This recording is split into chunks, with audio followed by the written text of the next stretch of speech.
Ya en este momento acaba de iniciar la grabación para dar inicio a la ponencia del día de hoy.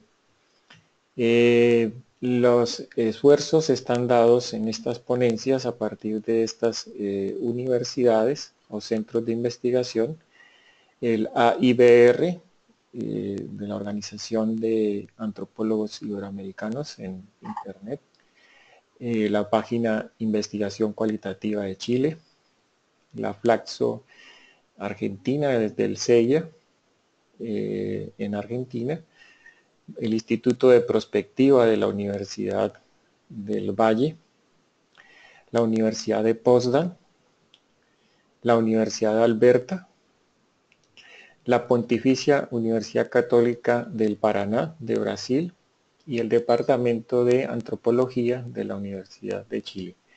Todo bajo la cabeza, digamos, de la organización está en manos de Atlas TI, la marca de software que ustedes conocen como software de investigación cualitativa, que es la que ha tomado como iniciativa de unir estas entidades y empezar a hacer este tipo de encuentros. Nosotros hoy presentamos entonces transmisión de conocimientos entre generaciones en el mundo del trabajo, a cargo de las profesoras Lilia Chernobilsky y Julieta Odone. Ellas son investigadoras del Centro de Estudios de Investigaciones Laborales CONICET de Buenos Aires. Entonces, sin más preámbulo, quiero decirles solamente que van a estar ustedes en silencio. Por ahora veo que casi todos tienen micrófono. Ustedes en su panel de GoToWebinar encontrarán la sección que se llama Chat. Desde chat pueden ir haciendo sus preguntas, las leeremos al final y también abriremos el auditorio para hacer preguntas directamente con el micrófono, dado que ustedes pues están la mayoría con micrófonos. Milagro nos dice que está desde Perú, ¿cierto? Muy bien, excelente Milagros. Y bueno, voy a darle el control aquí como presentadoras a las profesoras para que ellas puedan mostrar su escritorio y dar inicio a esta conferencia de los encuentros virtuales. Profesoras Lilia, tienen ustedes allá la pantallita, no es sino que la presionen debajo de la línea de la flecha naranja y podemos ver su presentación de PowerPoint. A ver. Debajo de la flecha naranja van a encontrar micrófono, cámara y luego eso, ahí ya la estamos viendo. ¿Estás viendo? Sí, perfecto, se está viendo. Entonces, en este momento, pues el auditorio es de ustedes y bueno, corre el tiempo para más o menos cerca de 45 minutos o 40 minutos. Ustedes tómense el tiempo que necesiten y haremos las preguntas al final. ¿Listo? Bueno, podemos empezar entonces. ¿Nos escuchan? Hola, hola. Hola. Hola Luis, ¿nos escuchan?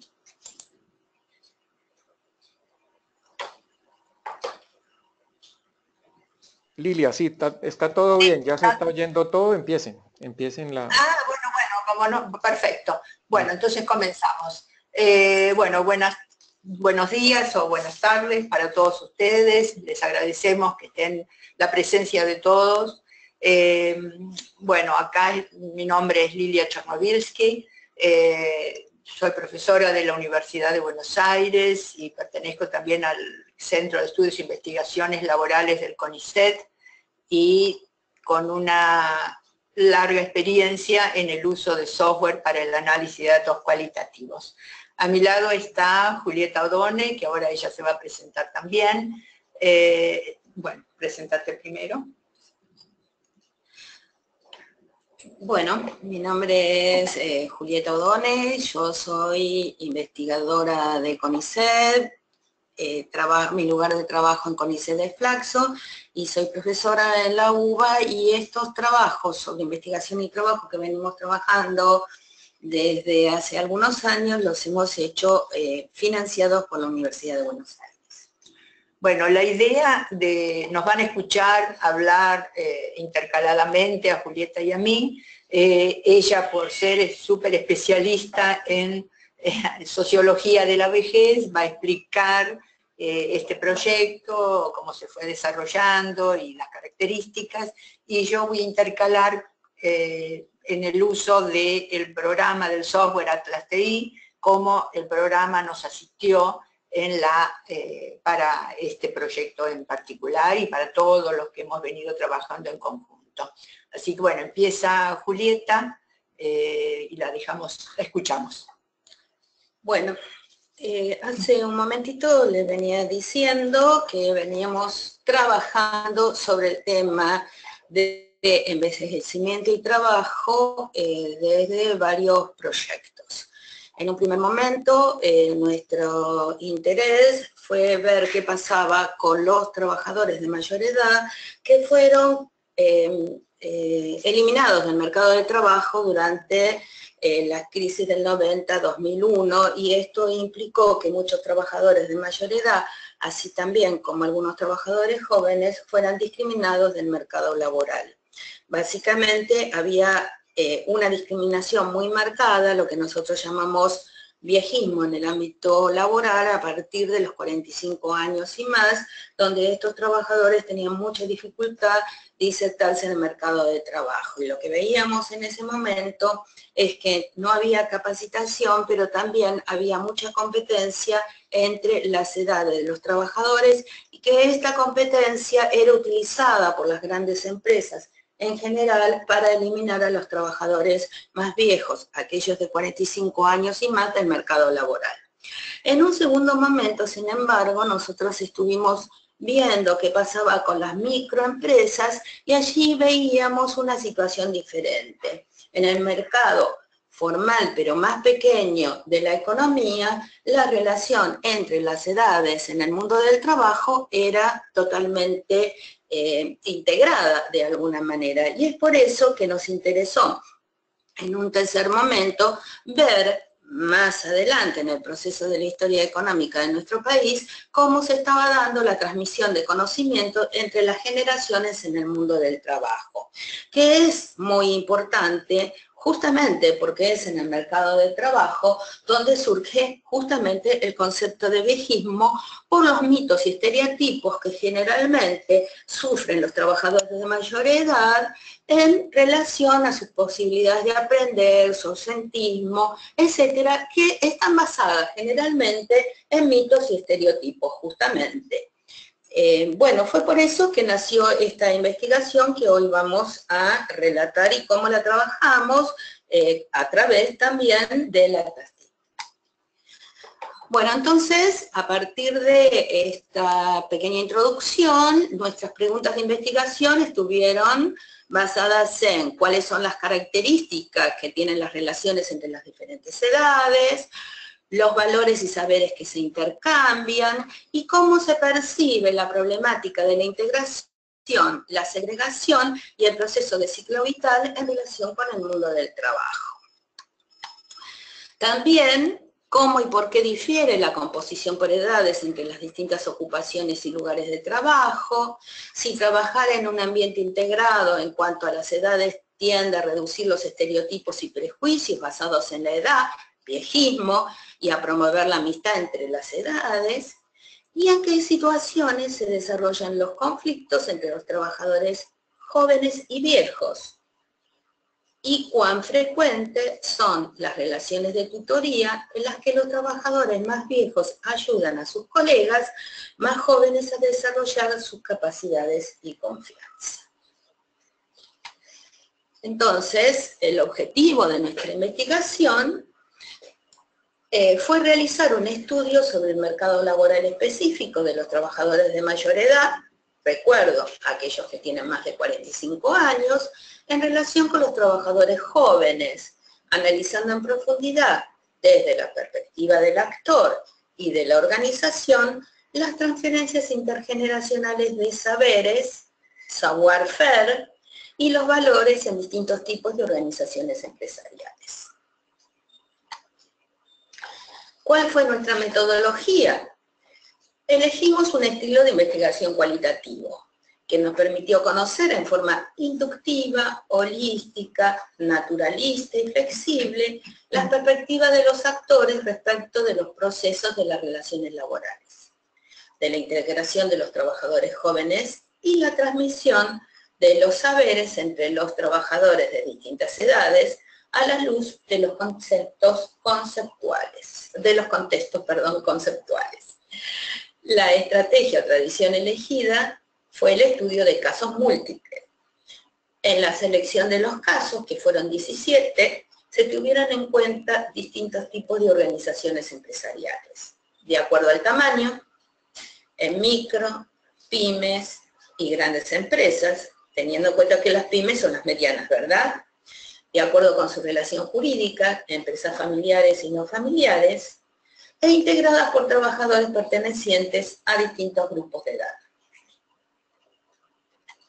Bueno, bien, ahora vamos a ver cómo esto lo llevamos, cómo empezamos a manejarlo a través del software Atlas TI. Para aquellos que nos acompañan hoy, que no conocen el software, por ahí voy a repetir algunas cosas muy sencillas, a decir algunas cosas muy sencillas. Para los que ya lo conocen, pueden pasarlos por alto, pero la idea fue lo que vemos en pantalla. Primero, antes que nada, voy a decir que este trabajo, este proyecto fue analizado utilizando la versión anterior, la versión 7 del software. Ya muchos de ustedes podrán saber que tenemos una nueva versión, la versión 8, pero bueno, como esto fue hecho con anterioridad a la aparición de la versión nueva, lo seguimos mostrando con la versión anterior. Lo que vemos en pantalla es, en la parte de atrás, alcanzamos a ver una de las entrevistas que fueron analizadas, y en la parte vemos a su vez los nombres de los distintos entrevistados. Por ejemplo, en este caso está sobresaltado la entrevista de este señor, que corresponde a una distribuidora de equipamiento de laboratorio, es una pequeña empresa que es no familiar. El primer paso que utilizamos, el primer paso realizado, consistió en analizar los datos cualitativos, entrevistas en profundidad, las 17 entrevistas como mencionó Julieta, mediante las herramientas y técnicas computacionales que ofrece el software. Se comenzó incorporando en el software entonces la totalidad de las entrevistas. Si bien el Atlas TI acepta una diversidad de formatos de archivos, tales como PDF, como archivos de texto, PDFs, imágenes, audios, videos, entre otros, en este caso se incorporaron solo los documentos textuales, aunque en algunos casos fue reforzado con el archivo de audio. El archivo de audio correspondiente a alguno de los entrevistados. El archivo de audio sincronizado con el texto nos permitió, por un lado, utilizar convenciones de transcripción, que muchas veces son complicadas y complejas y son muy consumidoras de tiempo. Y por otro lado, incorporar y oír sin subjetividades las voces de los actores en su fiel relato. Bueno, entonces esta fue el primer paso, la incorporación, la lectura en profundidad de cada una de las entrevistas, como corresponde a un estudio con metodología cualitativa. Bueno, en este trabajo nosotros vimos o analizamos la transmisión de saberes que es originada en 3 razones esenciales. Por un lado, la necesidad de incluirla dentro del debate actual sobre la renovación de las generaciones, que impacta a todos los medios de trabajo debido a la incidencia del envejecimiento demográfico laboral observado, ligado al propio envejecimiento de las poblaciones. Como todos sabemos, nuestro país tiene una estructura poblacional muy envejecida y por lo tanto también su mercado de trabajo lo es. la importancia de reflexionar sobre la influencia de las políticas de gestión de la flexibilidad, sobre la problemática de la educación y la formación de empleo y trabajo, y la urgencia de demostrar que aprender un trabajo, tener un puesto de trabajo, resulta de un proceso largo, complejo, que no concierne solamente a la educación formal, sino a un colectivo de trabajo y que esto se obtiene del saber hacer de los mayores. Nos interesa mostrar fundamentalmente la integración por edades en el mundo del trabajo.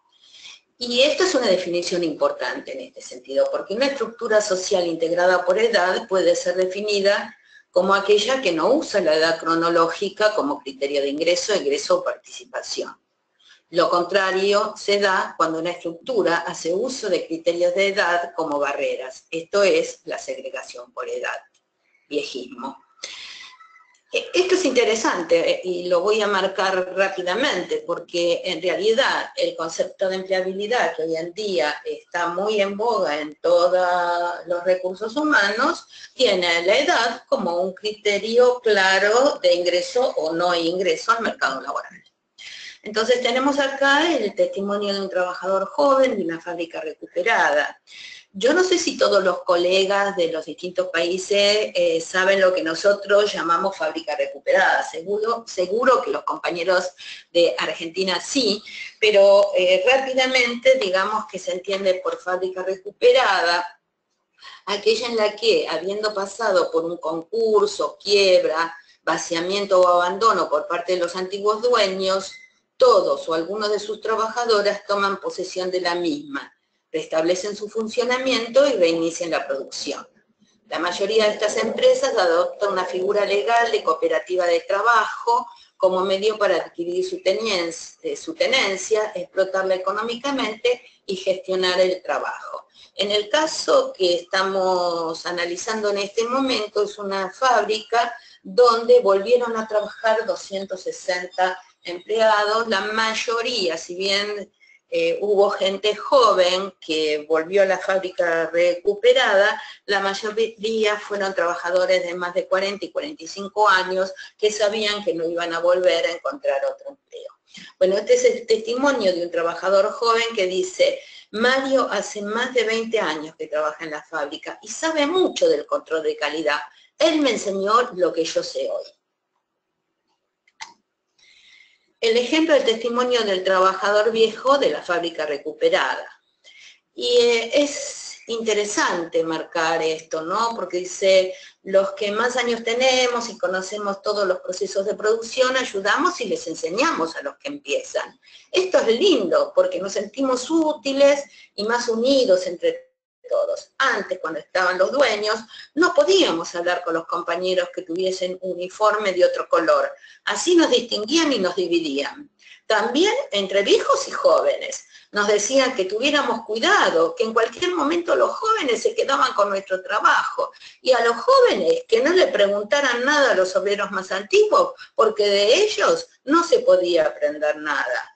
Al momento que cerraron la fábrica y nos tuvimos que unir, la diferencia desapareció, porque quedamos todos en la misma vereda. A todos nos echaron, viejos y jóvenes. Además, lo que me gusta es que puedo enseñarles a las chicas que recién comienzan. Eso a la gente grande como yo nos hace sentir más útil. Bueno, y a partir entonces como dijimos antes, de la incorporación y el análisis y la lectura repetida de todas las entrevistas, comenzó entonces lo que se denomina la codificación. Como acto interpretativo se llevó a cabo el primer ciclo de la codificación, el cual representa, por supuesto, el proceso de transición entre la recolección de los datos y otro que es más extenso, correspondiente al análisis de los mismos. ¿La codificación qué es? Es un proceso heurístico, es una técnica exploratoria de resolver problemas sin fórmulas específicas. Fue solo el paso inicial hacia un análisis y una interpretación aún más rigurosa para la confección de un informe. Si bien sabemos que metodológicamente hablando un código puede ser una categoría, un tema, un atributo, una propiedad, una dimensión o un mismo subcódigo, en realidad nos preguntamos qué significa la codificación en el ámbito computacional. Es decir, de qué manera o qué es lo que representa para un software que asiste a un investigador cualitativo el hecho de codificar.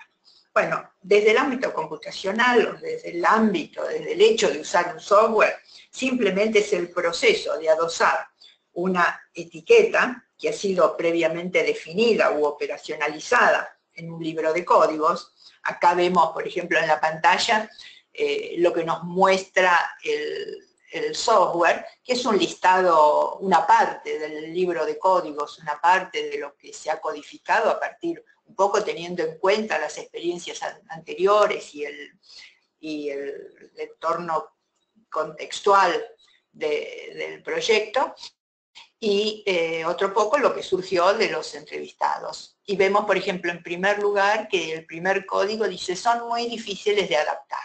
Eso hace referencia de lo que dicen los más jóvenes, de los más viejos.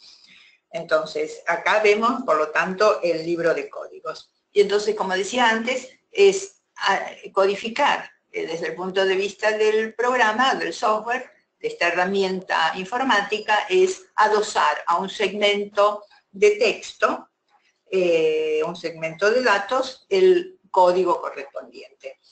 El nivel de abstracción que se aplica depende exclusivamente del investigador. Por supuesto que el software no propone receta alguna para el uso de algún método determinado de codificación. En la primera etapa del análisis usaron técnicas de análisis de contenido y comparación constante en base a patrones sobre temas resonantes que pudieran ser desarrollados de manera inductiva. Se utilizó la codificación abierta, la codificación en vivo, es el típico caso de, como dije antes, son muy difíciles de adaptar, lo que permitió que fragmentos de datos sean considerados en detalle y comparados entre sí. Los primeros códigos representaron conceptos teóricos, prácticos, descriptivos, o simplemente representaron ideas interesantes y necesarias para ser considerados en una etapa de análisis posterior.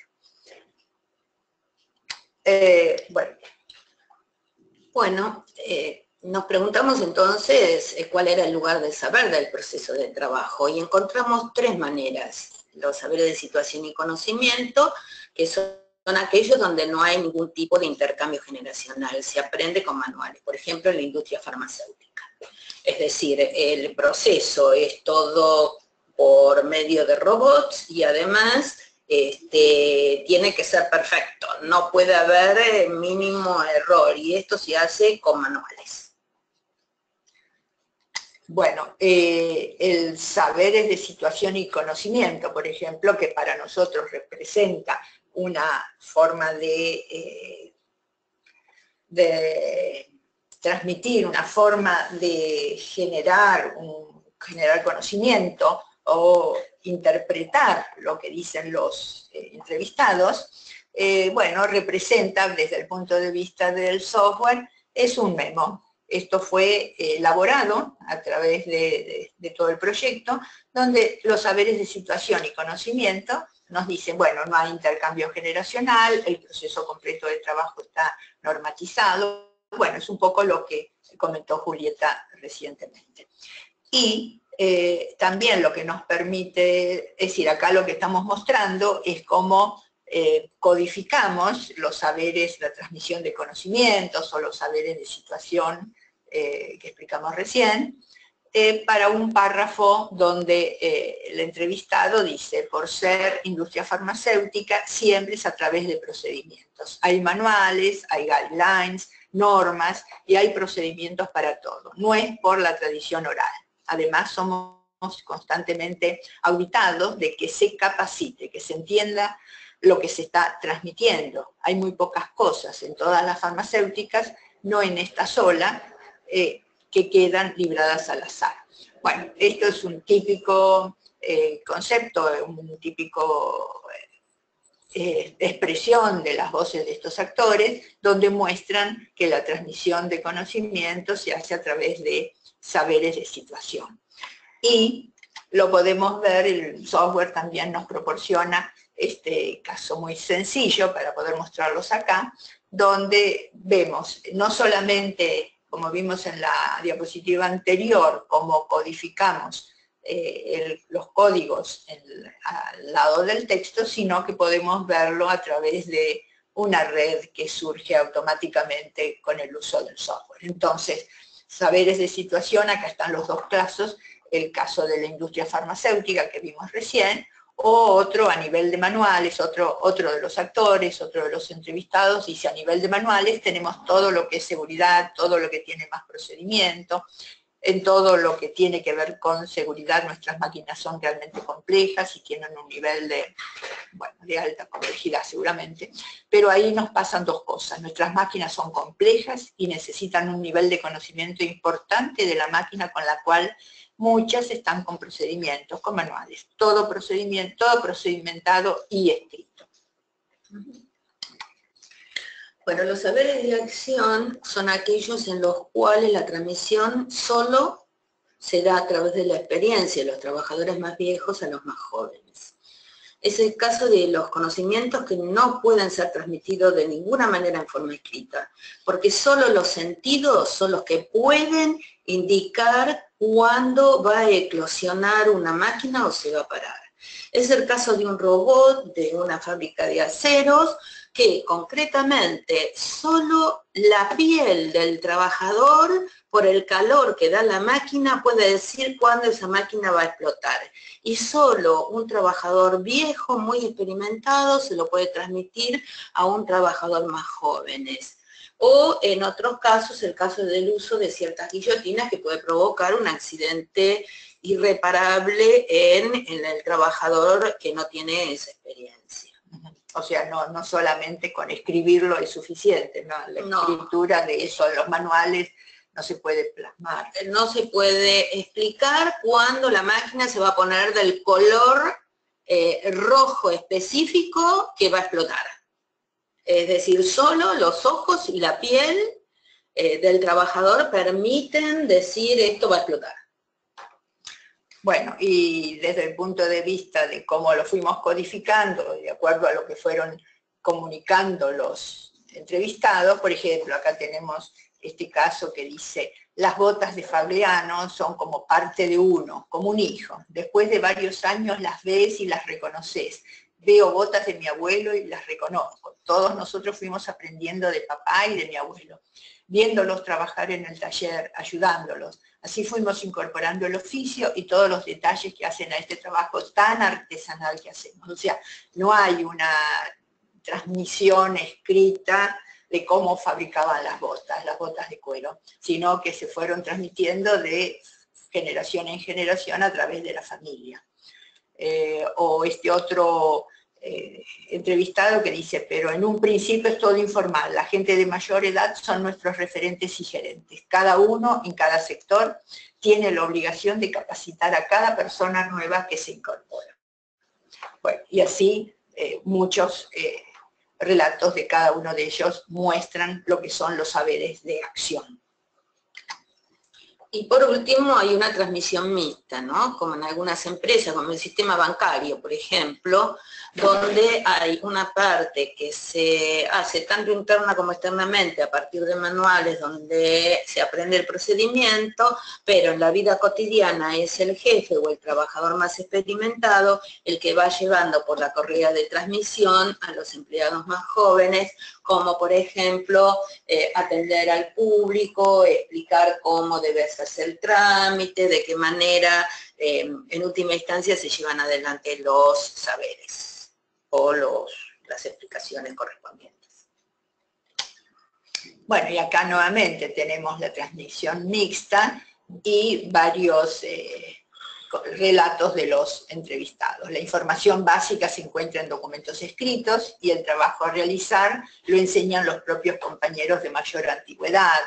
O, por ejemplo, este otro que dice, no hay normas escritas, es más directo, un poco como era antes la tarea del artesano que le enseña al aprendiz aunque mando a cursos a la gente, tanto a los técnicos de arriba como a los ingenieros, 1 o 2 veces al año van a cursos, extremos de alguna técnica nueva o que quiero incorporar. Bueno, en fin, o sea, acá nos muestran cómo se da la transmisión mixta. Lo importante es cómo automáticamente el software nos muestra los vínculos, las relaciones, las asociaciones que hay entre el concepto, entre el código, la categoría, en este caso transmisión mixta, y lo que dicen los entrevistados. Bueno, también a veces los intercambios van desde los jóvenes a los viejos. Por ejemplo, en áreas como la computación, yo siempre le pido a mi hijo, socorro, Ariel, ayúdame con esto. Nuevas legislaciones, asesoramiento impositivo, etcétera. Productos de un conocimiento adquirido por una mayor educación formal. Si bien en el estudio de caso observamos que en el contexto económico-social actual el intercambio intergeneracional de saberes se evidencia y las empresas lo facilitan con un montón de actividades extra organización, como encuentros deportivos, fiestas, etcétera, en algunas oportunidades aflora el conflicto entre los trabajadores de distintas edades. ¿Y cuándo aflora ese conflicto? Bueno, ¿cuándo aflora ese conflicto? Por cambios de paradigmas. Se genera competencia cuando se empieza a notar que hay diferencias en cuanto al crecimiento, en cuanto a la velocidad de desarrollo o la velocidad de progreso en la carrera por parte de los más jóvenes que están a veces más capacitados y tienen más estudios formales, por ejemplo. Por temas gremiales, por los privilegios que a veces tienen los trabajadores más viejos, que pueden elegir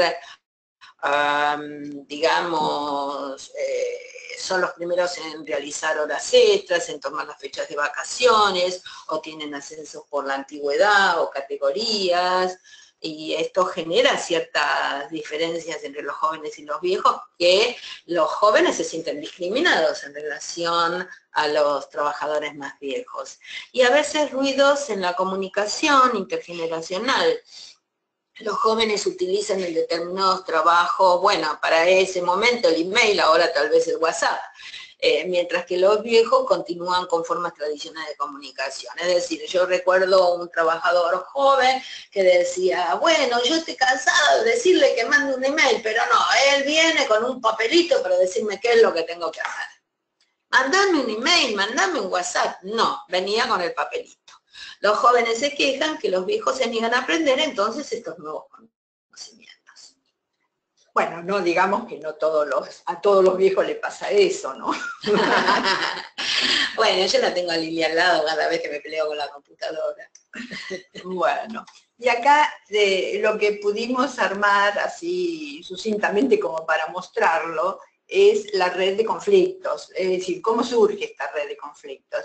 Y vemos cómo se arma a partir de los cambios de paradigmas, que sería el primer tipo de conflictos, o de grupos de conflictos. Los cambios de paradigmas producen conflictos, evidentemente, pero los conflictos intergeneracionales son los que generan cambios de paradigma. O los conflictos con jefes más jóvenes también generan cambios de paradigmas. ¿Y qué es lo que generan conflictos intergeneracionales? Bueno, es el hecho de que, como dice alguno de los entrevistados, y son muy difíciles de adaptar. Como hablábamos antes, es un código que nos llamó bastante la atención, porque es un código en vivo, como dijimos, que refiere a que los más viejos son difíciles de adaptar, porque están acostumbrados a otro tipo de trabajo. A su vez, bueno, los cambios de paradigmas producen conflictos, pero en cuanto al segundo grupo de conflictos, que es el de los temas gremiales, por ejemplo, los temas gremiales, las horas extras están asociadas con los temas gremiales, o la lucha por el ascenso está asociado con la discriminación por ser más joven, o bueno, y también tenemos entonces para cada uno de estos códigos, cuento para los que no conocen el software, lo que está coloreado en color rojo, magenta, son los códigos que surgieron de la lectura de las entrevistas, mientras el texto que está escrito son las palabras de los entrevistados. Bueno, esto es una red de conflictos muy sucinta, una red de conflictos muy esquemática, como para mostrar que existen conflictos y cómo lo podemos visualizar a través del software. Bueno, ya nos vamos a las conclusiones, que están basadas básicamente en los criterios metodológicos, ¿no? De la metodología utilizada, en qué fue útil esta metodología. Y entonces la metodología cualitativa nos permite la profundidad. Los casos analizados presentaron detalle, riqueza, integridad, lo que nos permitió comprender el patrón de los intercambios formales e informales, de integración o de conflictos entre las generaciones en las empresas estudiadas con un alto grado de detalle, de minuciosidad, ¿verdad? La profundidad también nos permitió interpretar cómo a través del concepto de empleabilidad, que ya estuvimos hablando hace un ratito, se oculta la discriminación etaria. Solo ingresa en la franja etaria de 20 a 40 de la población económicamente activa. Es decir, que también la discriminación por edad es sufrida por los trabajadores jóvenes. No solo los trabajadores viejos, que sí la sufren. La alta validez conceptual, las construcciones teóricas con respecto a la discriminación por edad y las conceptualizaciones sobre las teorías pedagógicas ligadas a la transmisión de saberes, de conocimiento, de acción y de contexto o situación, son claramente validadas en una interacción entre teoría y dato y teoría. Es decir, existe la teoría, pero la gente, los actores, se referían claramente a los datos conceptuales. Y la comprensión del contexto y de las causas del fenómeno y del vínculo entre las causas y los resultados. La historia del desarrollo de nuestras investigaciones entre la relación edad y trabajo nos mostraron en la época de la flexibilización laboral cómo las empresas utilizaban la estrategia de confrontación entre los trabajadores de distintas generaciones para remozar la fuerza laboral por trabajadores con nuevas competencias.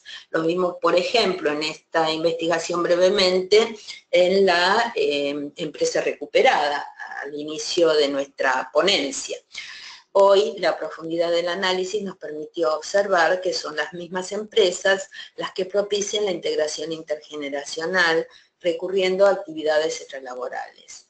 Esto nos evidencia que un cambio dado en el contexto socioeconómico en el país influye en los actores involucrados y también en relación al lugar que ocupan los trabajadores de las distintas edades en los puestos laborales y en los saberes. Promover nuevas hipótesis y preguntas de investigación. Como es conocido, una fortaleza importante de la metodología cualitativa es la generación de nuevos interrogantes para futuras indagaciones. Tal vez nuestra pregunta de investigación nos lleva a pensar en la esencia misma del sistema capitalista. Nuevos desarrollos del sistema productivo, mayores desarrollos de las tecnologías de información y comunicación, formas globalizadas del teletrabajo y nuevas crisis de crecimiento y concentración económica del sistema, ¿facilitarán la relación intergeneracional o nuevamente expulsarán a los más viejos del sistema? En síntesis, el conocimiento obtenido sobre estos casos empresariales es relevante y útil para elaborar recomendaciones tendientes a promover la integración y la solidaridad generacional, mejorar el rendimiento, disminuir los accidentes de trabajo y las enfermedades por estrés laboral e incrementar la autoestima de los trabajadores, tanto como la conciencia del valor de cada generación en su aporte en el mercado de trabajo y en la vida también. ¿Sí?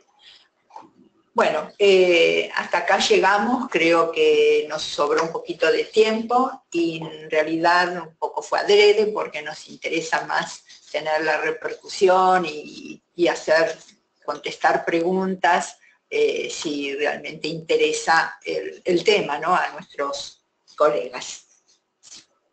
Bueno, muchas gracias a las profesoras que acaban de exponernos esta importante ponencia. En este momento queda disponible el chat de ustedes a partir del panel de GoToWebinar, o levantan la mano sencillamente y abrimos el micrófono para hacer algún tipo de pregunta a las profesoras que acaban de hacernos la ponencia. Es muy sencillo, ahí está la manito y pueden clicar en la manito quienes quieran hacer preguntas directamente a las profesoras. Entonces empecemos. Ana María, Cecilia, Cosme, Enrique, Huber, Jacinto, que está allá, Huber y Jacinto sé que están en Colombia porque los conozco. Muy bien, bienvenidos, qué bueno que estuvieron acá. Y Milagros, que está me habían ingresado más personas, pero ya en este momento se han separado, pues seguramente por el tiempo justo que tenían de participación. Entonces dejamos abierto nuestro panel para las preguntas o comentarios, ¿no?, que ustedes quieran hacerle a las profesoras. A ver, ¿que hay alguna mano levantada o no? Vamos a decir, entonces señalaremos alguna. Milagros, ¿qué puedes opinar? Ana María, la profesora Cecilia, que también nos va a acompañar en el 20. Ah, bueno, aquí Ana María ya levantó la mano, vamos a darle paso a ella. Ana María, ¿cómo estás? Y bueno, hola, no alcancé a escuchar los nombres de todos los compañeros, solamente Milagros, Cosme, Jacinto o Jacinta. Jacinto, no lo sé. Jacinto. Bueno, un gusto poder compartir este espacio virtual y si bien no es un tema de trabajo o que investigo el tema de lo laboral, digamos, me pareció súper interesante porque trabajo como docente universitaria, docente e investigadora, y estas cuestiones de los distintos tipos de saberes, digamos, y de los saberes en acción, de situación y conocimiento, y la transmisión mixta, como en el ámbito universitario, digamos, sirven mucho estas categorías teóricas, porque casualmente yo estoy ya en una franja etaria de los 60, tengo 60 años, y los 10 años que me queden de cierta lucidez intelectual, me he propuesto quedarme con una sola universidad, la UNER, quedarme en la Universidad Nacional de Entre Ríos, en cátedras relacionadas con investigación en educación, y transmitir un poco el oficio tanto de docente como de investigadora, como de acuerdo un poco en plan sistemático, porque creo que si hubo algo que rompió la dictadura militar fue esa formación de equipos sólidos de trabajo en las universidades nacionales, y que creo o tengo la experiencia, espero que, no sé, quizás sea solo mi experiencia, de que no hemos logrado establecer como algo más frecuente esos equipos sólidos de trabajo. Entonces, bueno, me parecía que estos 10 últimos años, al menos de los que yo dispongo, sean un poco para formar y transmitir esto de la mano del maestro, del que tiene más experiencia, y también poder aprender, porque el tema de las TIC nos atraviesa nuestra práctica pedagógica y también la práctica de investigación. Así que realmente hay un intercambio de saberes donde los jóvenes aportan lo suyo, y los que tenemos más edad aportamos un poco este fruto de la experiencia y del saber adquirido durante tantos años. Así que bueno, agradezco mucho a Julieta y a las profesoras, digamos, porque me parecieron muy claras, con categorías teóricas muy interesantes, quizás aplicables a otras áreas de la educación. Ok, muchas gracias Ana María. Ahora de pronto las profesoras replicarán un poco. Voy a unir una pregunta que hace Milagros desde Perú. Ella dice, me gustaría saber si al codificar la información recogida tengo que hacerlo de todo lo que se pueda ver en el texto o solo aquello que más sobresale o más se repite. Gracias de antemano, pregunta Milagros. Y si tienen las personas algún comentario a lo que dijo Ana María.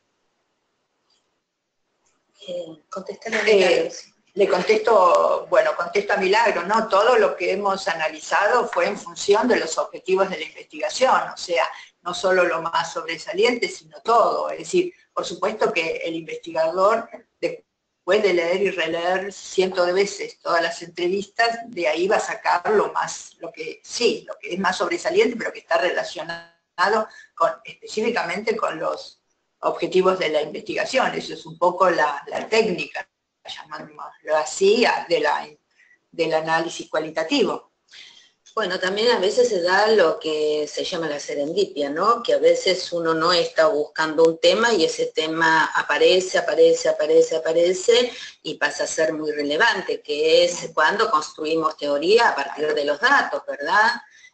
A veces uno no tiene muy claro, digamos, si uno va demasiado averiguar determinados temas, a veces la realidad, los actores nos muestran por dónde viene la mano, ¿no? Cuando un tema va apareciendo, nos obliga a reconceptualizar el marco teórico o crear un marco teórico nuevo. Me parece que esa es una bondad importante que surge de esa gran lectura y codificación de las entrevistas. Cuando aquel tema se repite, aunque nosotros no lo buscábamos, ¿no? Claro. Este es un dato importante. Muy bien. Me parece que es una de las bondades fuertes, ¿no? de la metodología. Bueno, en relación a nuestra compañera docente, Ana María, que nos sentimos tan identificada con ella, hemos enseñado durante tantos años en la universidad, particularmente en mi caso como titular de seminarios de investigación, donde en la carrera de sociología enseñamos a investigar sobre la temática específica y sí, es importante todo lo que uno puede transmitir en el curso de la vida y creo que en esta etapa de la vida, que tal vez una de las etapas tardías, es cuando más podemos transmitirle a los jóvenes una larga experiencia, en relación a los saberes acumulados, ¿no? Y podemos tomar de ellos, sí, justamente lo que decía, todo este impulso que traen con las nuevas tecnologías, y nuevas preguntas y nuevas discusiones sobre las temáticas. Bueno, voy a ver si de pronto Jacinto y Huber quieren aportar algo, no sé, profesores, están con micrófono abierto. ¿Algún comentario, Huber y Jacinto, colegas? Si están por ahí en línea, ¿me escuchan? Bueno, parece que no tienen micrófono. Huber o Jacinto, bueno, ¿no? Querían conversar con ellos y de pronto si tenían algún comentario.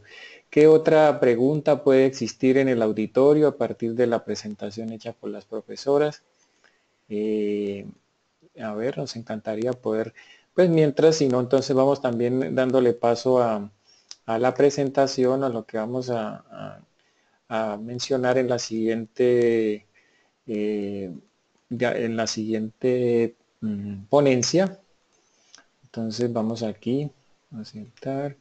Espero que lo estén viendo, pues la profesora va a estar presente ese día, la profesora Cecilia, con su ponencia sobre diseño, trabajo de campo, análisis temático y refinamiento conceptual cualitativos, aprendizajes teórico-prácticos a partir de una investigación cualitativa con pacientes de cáncer de mama de hospitales públicos del área metropolitana de Buenos Aires, Argentina. Esa será la ponencia. No sé si la profesora Cecilia, voy a darle paso a su micrófono por si algún comentario o alguna reflexión sobre la presentación del día de hoy.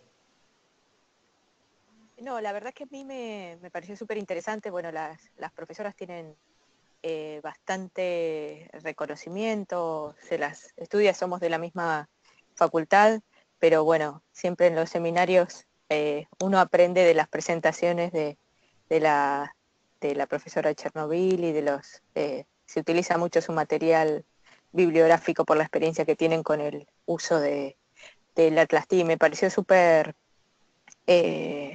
didáctica.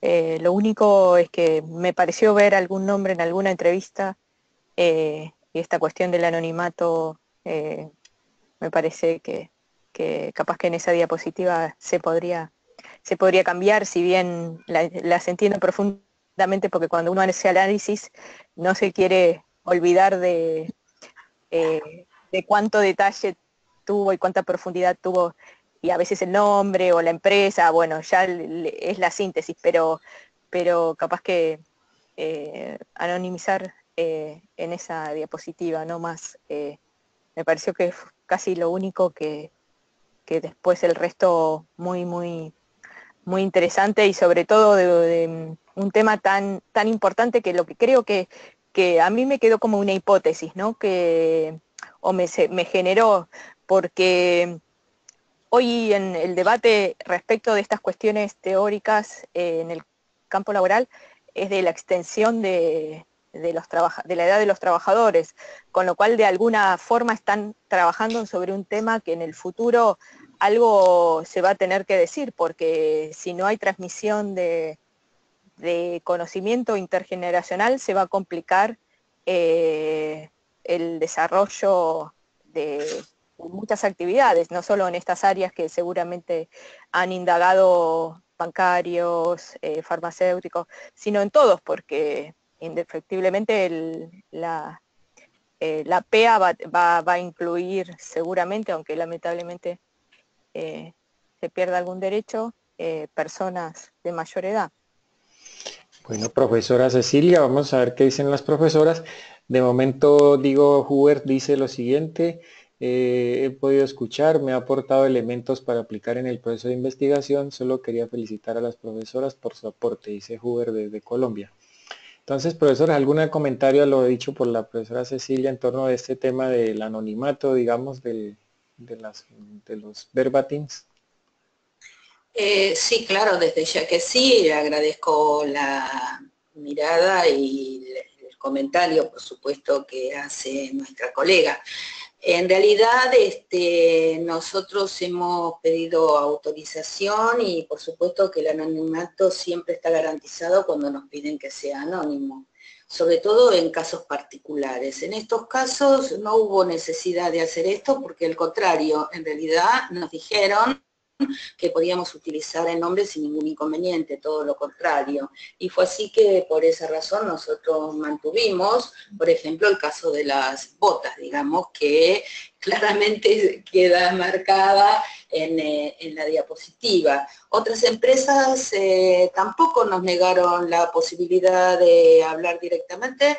En este sentido, ninguna de las empresas tuvo problemas para que nosotros utilizáramos un nombre, sin embargo, preferimos no marcarlas tanto. En este caso no había ningún tipo de inconveniente, en realidad no estábamos afectando de alguna manera a una situación particular que debiera ser cambiado el nombre o garantizar ese anonimato, como se da en otros casos, como en la salud, en otras cuestiones específicas. Y en última instancia solo lo que ustedes pudieron ver son los nombres de las empresas o de los entrevistados y nada más que eso.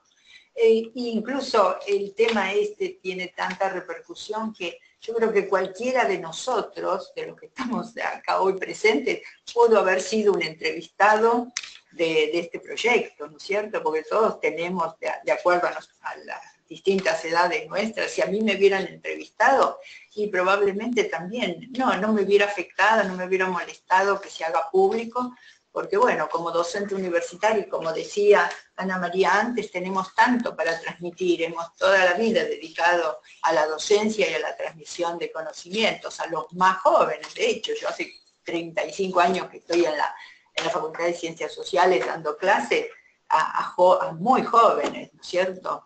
y bueno, esa es la transmisión, y no creo que no me afectaría para este tipo, ¿no? Probablemente para el caso que va a mostrar Cecilia la próxima ponencia, en el próximo seminario, sin lugar a dudas puede ser más restringido, habría que guardar la ética de los temas éticos, claro, los temas, sí, tal cual.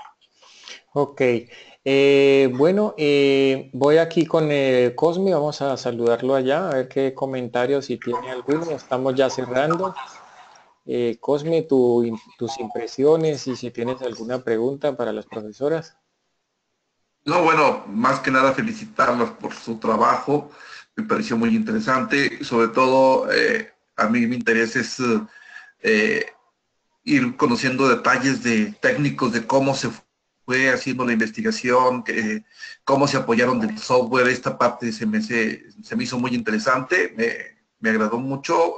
Creo que los apuntes de las profesoras sobre el empleo del Atlas T me han sido de mucha utilidad para ir pues modelando y pudiendo hacer también una evaluación de mi propio trabajo.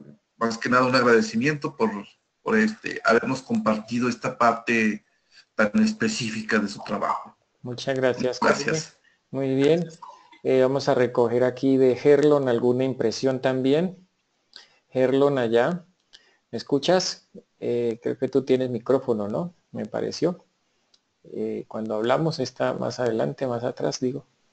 Gerlon, ¿estás por ahí? Bueno. Estoy por aquí, sí. Ok. ¿Algún comentario, pregunta para las profesoras en términos de la ponencia realizada? No, me quedó muy bien lo que enseñaron, pero estoy en el momento sin preguntas. Ok, muy bien. Bueno, vamos a dar un paso aquí a Ana María, que me levantó nuevamente la mano y creo que con ella haríamos cierre hoy de la sesión. Ana María. Bueno, dos cositas rápidas porque ya estamos sobre el horario. Sí. Nosotros vamos a tener acceso al contenido y a las transparencias. En este caso estamos grabando y la grabación quedará disponible, se les enviará a sus correos o en su defecto lo podrán ver en el canal de YouTube de Atlas TI. O sea, estamos haciendo toda la grabación e igual me encantaría que las profesoras pudieran socializar sus correos. Si pueden, voy a volver a poner la presentación de ellas para que puedan escribirnos, ya puede ser en Word o ahí mismo en el PowerPoint, sus correos para que si algún asistente pues ya personalmente les pueda hacer algún tipo de pregunta a sus correos. Entonces. Perfecto. Y la otra cuestión es, yo trabajé con el Atlas T, empecé con mi tesis doctoral y me pasó algo que no sé si fue por un mal asesoramiento, pero el programa me comió, digamos. En un momento mi director y codirectora me volvé a lo artesanal. Así que ahí hubo una cuestión, por supuesto, mía, porque los programas son neutros, que no supe manejarlo adecuadamente. Y la otra cuestión que me interesó muchísimo es esta posibilidad de tener el registro de la entrevista, o sea, en forma de texto, pero también el tener el audio.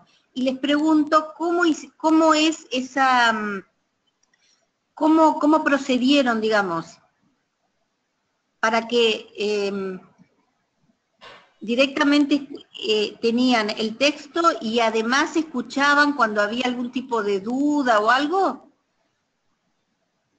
Sí, ¿me pasás el micrófono, Luis? Sí, lo tienes, estás exactamente. Bueno, perfecto, le contesto a Ana. Bueno, primero, lo último que le interesa a ella, a ver, primero, lo primero que dijo, en realidad, el problema que has tenido con el software, y bueno, es un problema justamente de transmisión de conocimiento, es lo que es el tema de la ponencia, pero es totalmente subsanable, no es tan grave, el software es muy amigable, y esa vez es el derecho de piso que uno tiene que pagar. Pero perfecto. pero se puede, no es complejo. Y con respecto a poder escuchar simultáneamente con la lectura, el audio y la lectura del texto, una vez que está desgrabado, el software proporciona una función que es de sincronización. Podés sincronizar. Si hay un pasaje del texto que querés enfatizarlo, porque muchas veces el entrevistado pone mucho énfasis y queremos escuchar, a ver por qué, si a lo mejor su tono de voz modifica un poco el concepto de lo que quiso decir, bueno, el programa entonces permite sincronizar el texto con el audio y con un simple clic podemos escuchar mientras vamos leyendo esa parte del texto. Ay, es perfecto. La verdad que es una alternativa que no la había tenido en cuenta, pero que me parece sumamente rica. Es rica, sí, muy útil, muy útil. Bueno, muchas gracias. Genial. Entonces, siendo ya exactamente las 12 del día aquí en Buenos Aires, empezamos a... profesoras, ¿pueden ahí de pronto darle un enter y escribir rápidamente los correos? Pues sería bueno que, o poderlos enviar por el chat a toda la auditorio, ¿no? Para que, a ver si los pueden escribir debajito ahí de los nombres, ¿puede ser?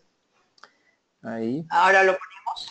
Sí, exactamente. Un último, así como puede ser que ellos tomen nota, porque algunas personas pudieron haber hecho preguntas, si quieren tal vez presentarlos en vía personal, ¿no?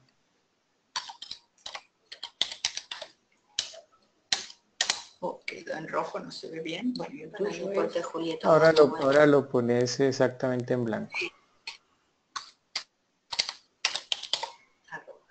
9. Julieta O'Donnell, 9. @gmail.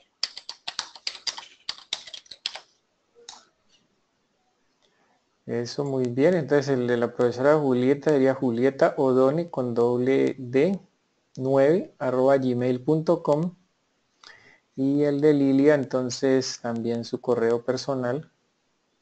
¿No quiere cambiar? Bueno. No quiere. Dile, se llama, ¿cómo es? Lilia. Cherno. Lilia Cherno, bueno, no. No quedó ahí, bueno, listo. Con que le escriban a la profesora Julieta estaría bien también, para que... Y abajo y la agarra bien. Bueno, genial. No importa. Muchas gracias entonces a los asistentes el día de hoy y también a los que estuvieron participando, creo que tuvieron que retirarse. Pero bueno, nos quedamos con Ana, Cecilia, Cosme, Enrique, Gerlon, Huber, Jacinto y Milagros. Los invitamos a participar entonces en la siguiente ponencia de la profesora Cecilia. Estará el día 20 de noviembre, 12 de día hora de Buenos Aires. Ustedes cuando se inscriban aparecerá pues en su horario, en su hora respectiva de acuerdo al país.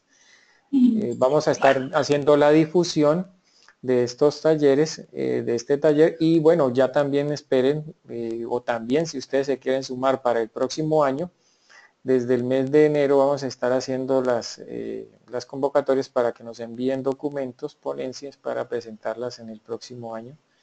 Nos encantaría pues poder presentarlas y obviamente a concretar estas iniciativas que estamos haciendo con el grupo de universidades y Atlas TI desde acá. Bueno, muy amables, estamos en contacto, los vemos en la próxima. Gracias, profesoras, a ustedes nuevamente. Bueno, muy brillante, muy importante su ponencia, y ya vieron pues digamos la respuesta que ha tenido en la gente. Les estaremos también enviando el video para que puedan tenerlo ahí a disposición. Muchas gracias, buenas tardes y buen almuerzo para los que estamos por almorzar, y buena cena para los que estamos los que están por cenar ya. Bueno, saludos, chao, que estemos en contacto. Un abrazo, saludos, chao. Gracias a todos por la escucha. Ok.